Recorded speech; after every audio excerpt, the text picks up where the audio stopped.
मानोगे मेरी बात? यदि आपका पति कुछ कह दे और आपको उस बात का बुरा लगे तो आपको क्या करना चाहिए? यदि आपकी पत्नी आपको कुछ कह दे और आपको उस बात का बुरा लग जाए तो क्या कहना चाहिए, क्या करना चाहिए? यदि आपकी पत्नी ने या आपके पति ने या आपके ससुर ने या आपकी सास ने कुछ गलत कह दिया आपको और आपको बुरा लग गया तो आपको क्या करना चाहिए? जोर से। किसी को किसी की बात का बुरा लग जाए तो क्या करना चाहिए? जोर से उत्तर दे दूं? सुनो, मेरी एक एक बात करोड़ों की है, समझ पाओ तो। क्योंकि हीरे की कदर जौहरी समझता है। यदि आपको किसी की बात बुरी लग जाए तो मैं कहूंगा विशेषकर रिश्तों में, पत्नी के, पति के, माता के, पिता के, भाई के, इन संबंधों में किसी की बात किसी को बुरी लग जाए तो उस बात को इग्नोर करना सीखिए। इग्नोर कर दीजिए, कोई बात नहीं, अपना कह दिया। इग्नोर समझते हैं ना, नजरअंदाज, मतलब ध्यान मत दीजिए उस बात पर। आपकी पत्नी ने आपको कुछ कह दिया तो कह दिया, क्या करोगे? पत्नी ही तो है, चलो खत्म करो उस बात को। पति ने कह दिया, भूल जाओ। और कब तक पुरानी बातों को याद, कई लोग पुरानी बातों को याद कर करके रोते रहते हैं। रोते क्या फायदा इससे? कल तुमने हमें ऐसा कह दिया था, कल तुमने ऐसा कहा, क्या होगा इससे? कल का क्या, आज क्या कहा, ये बताओ। रात गई बात गई, छोड़ो कल की बातें। जोर से, छोड़ो कल की बातें, कल की बात पुरानी। तो कितने लोग कल की बातें छोड़ के नई जिंदगी शुरू करेंगे अपनी अपनी। उठा लो हाथ और अपने पति का ख्याल रखो, अपने पत्नी का ख्याल रखो, अपने बुजुर्गों का ख्याल रखो और अपने बच्चों को अच्छे से अच्छे संस्कार देते रहो। यही गृहस्थी है। जरा जरा सी बातों में मन मुटाव कर लेना, झगड़ा कर लेना समझदारी नहीं है। हाँ, प्रेम से रहो, सहनशीलता भी हो जीवन में, और एक दूसरे के लिए क्या हो?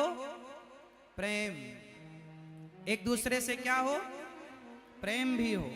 पत्नी पति से प्रेम करे, पति पत्नी से प्रेम करे, बच्चे माँ बाप से प्रेम करें, आप अपने बुजुर्गों से प्रेम करें।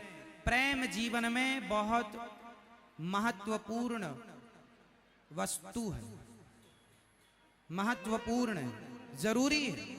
जैसे दाल नमक के बिना फीकी है, वैसे ही जिंदगी प्रेम के बिना फीकी है। इसलिए प्रेम तो चाहिए।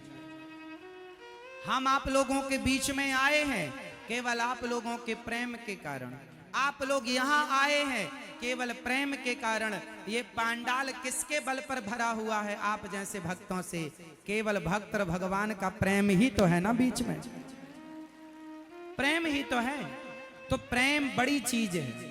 इसलिए भगवान से प्रेम हो और इंसानों से भी सच्चा प्रेम हो। धोखेधड़ी वाला प्रेम ना। पत्नी से सच्चा, पति से सच्चा, माँ बाप से सच्चा प्रेम करो, सेवा करो, एक दूसरे के लिए रहो, एक दूसरे का ख्याल रखो।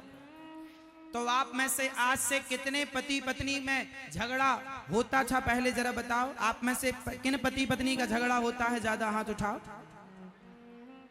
यदि होता था तो आज से झगड़ा नहीं करेंगे।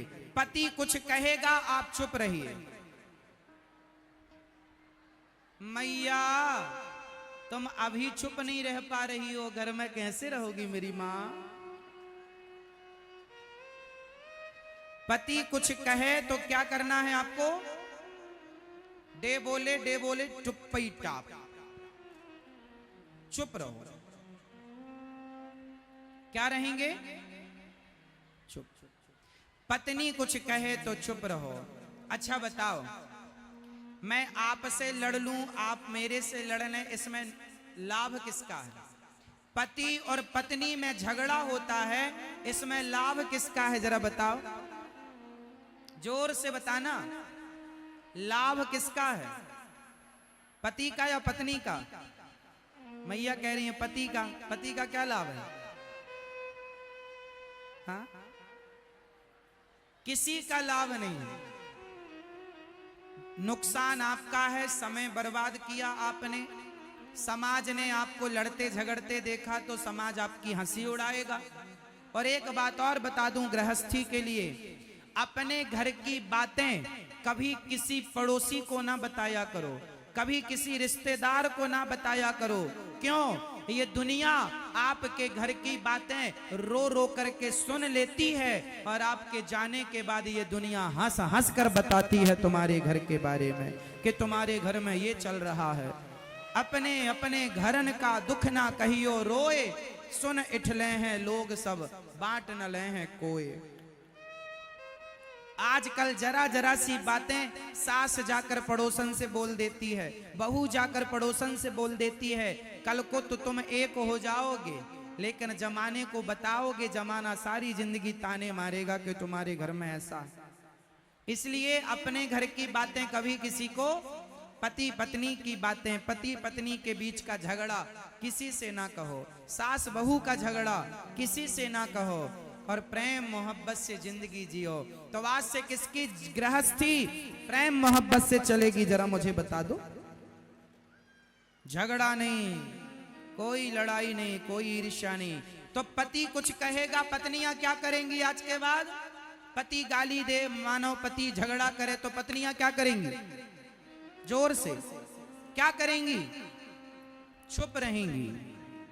और पत्नियां गाली देंगी, पत्नियां लड़ाई करेंगी तो पति लोग क्या करेंगे? चुप रहेंगे। चुप रहना समझदारी है या नहीं? बोलो हाँ या ना। कई बार आपकी गलतियां नहीं होती, फिर भी आपको सॉरी कहना पड़ता है, क्षमा मांगनी पड़ती है। क्या करें साहब, रिश्तों को बचाने के लिए कई बार झुकना पड़ता है। बाल्टी कुएं में जब उतरती है तो बिना झुके भरती ही नहीं है। यदि झुककर रिश्ता बचा सको तो बचा लेना, समझदारी इसी में। रिश्ते तोड़ देने में तो समझदारी नहीं, रिश्तों को बचाइए। हमारे देश में, हमारे हिंदू धर्म में शादी जब होती है तो 7 जन्म का साथ कहा जाता है। हमारे यहाँ तलाक की कोई सुविधा नहीं है, हमारे यहाँ डिवोर्स की कोई सुविधा नहीं है। हाँ, आप लोग कौन सी भाषा बोलते हैं? मैथिली बोलते हैं ना? चलो बताओ। इंग्लिश में कहते हैं डिवोर्स, उर्दू में कहते हैं तलाक, तलाक, तलाक। जरा बताओ, हिंदी में और मैथिली में ऐसा कौन सा शब्द है जिसको कह के पति और पत्नी का रिश्ता तोड़ दिया जाता है? है कोई शब्द आप लोगों की डिक्शनरी में? इंग्लिश में, इंग्लिश के पास रिश्ता तोड़ने का शब्द है डिवोर्स, उर्दू में रिश्ता तोड़ने का शब्द है तलाक। क्योंकि हम भारतीय, क्योंकि हम हिंदू, हमारी भाषा हिंदी है, हमारी भाषा मैथिली है, हमारी भाषा सदा जोड़ना सिखाती है साहब, रिश्तों को तोड़ना नहीं सिखाती। वो यदि होए तो मुझे बताना, आपकी डिक्शनरी में बताओ हिंदी में वो कौन सा शब्द है जिसको कहकर रिश्ता तोड़ दिया जाता है? हमारे यहाँ रिश्ता तोड़ने के शब्द नहीं है। हाँ, शब्दों को विभक्त करने के शब्द हो सकते हैं। हमारे यहाँ रिश्ता तोड़ने का शब्द नहीं है, क्योंकि हमारी संस्कृति जोड़ना सिखाती है, तोड़ना।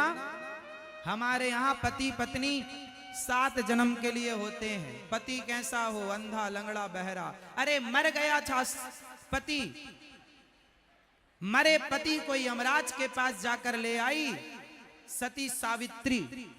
हमारे यहाँ तो यमराज के मुंह से वापस ले आती हैं।